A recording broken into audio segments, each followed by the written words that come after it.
Halo, selamat pagi. Hari ini kita belajar bahasa Indonesia tentang menemukan makna kosakata. Kosakata dapat dicari maknanya di dalam Kamus Besar Bahasa Indonesia. Informasi yang sudah ditemukan dapat diringkas dengan menggunakan peta pikiran. Peta pikiran dapat disajikan dengan cara yang kreatif dan menarik.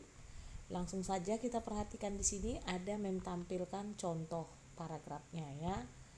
Ancaman terbesar bagi ekosistem laut. Kekayaan hayati laut Indonesia mengalami ancaman dalam beberapa dekade terakhir. Ancaman terbesar dari manusia.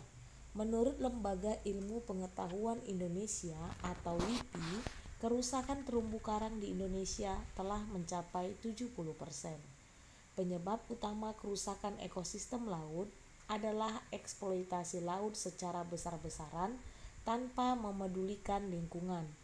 Hal tersebut menyebabkan penurunan kualitas dan kesuburan perairan sehingga memengaruhi pertambahan jumlah ikan.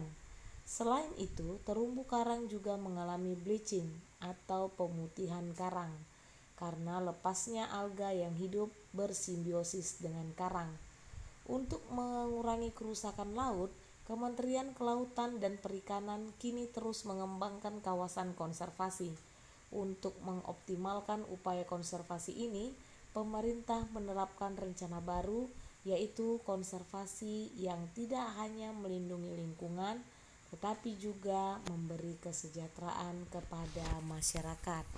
Nah, berdasarkan teks paragraf tersebut, kita dapat menemukan kosakata baru, artinya kata-kata yang baru. Nah, sekarang kita akan mencari beberapa kosakata sulit dari teks tersebut.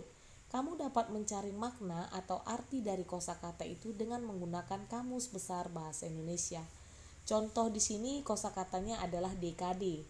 Nah, berdasarkan KBBI atau Kamus Besar Bahasa Indonesia, dekade itu artinya masa 10 tahun. Dan eksploitasi artinya pemanfaatan untuk keuntungan diri sendiri. Nah, itulah contoh dari kosakata yang kita temukan berdasarkan paragraf tersebut. Nah, sekarang kita akan membuat peta pikiran berdasarkan teks tadi, paragraf tadi. Nah, judulnya bisa kita buat di tengah, yaitu ancaman terbesar ekosistem laut. Nah, dari judul ini bisa kita bagikan dari beberapa topik, yaitu kotak pertama ancaman terbesar bagi ekosistem laut yaitu manusia.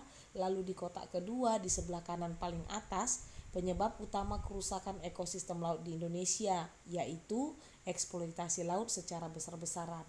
Lalu di kotak sebelah kanan paling bawah cara mengurangi kerusakan ekosistem laut di Indonesia. Nanti kamu buatlah di sini bagaimana caranya. Lalu yang di sebelah kirinya penyebab terumbu karang mengalami bleaching pada ekosistem laut. Nah, kamu buatlah nanti di situ apa penyebab terumbu karang mengalami bleaching. Oke. Nah, selanjutnya membuat pertanyaan berdasarkan teks non-fiksi. Nah, ingat seperti yang Mem katakan yaitu adik Simba.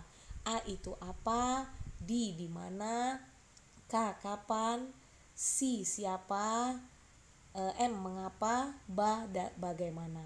Nah, jadi berdasarkan adik Simba itu kita buat kalimat tanyanya. Contoh, kata tanyanya apa? Kita buat kalimat tanyanya, contohnya apa yang dimaksud dengan ekosistem? Lalu kalau kata tanyanya mengapa? Kita buat contoh kalimatnya, mengapa ekosistem harus dijaga? Nah, demikianlah pembelajaran kita hari ini. Untuk tugasnya kamu simak baik-baik. Ada 2 tugas yang akan kamu kerjakan.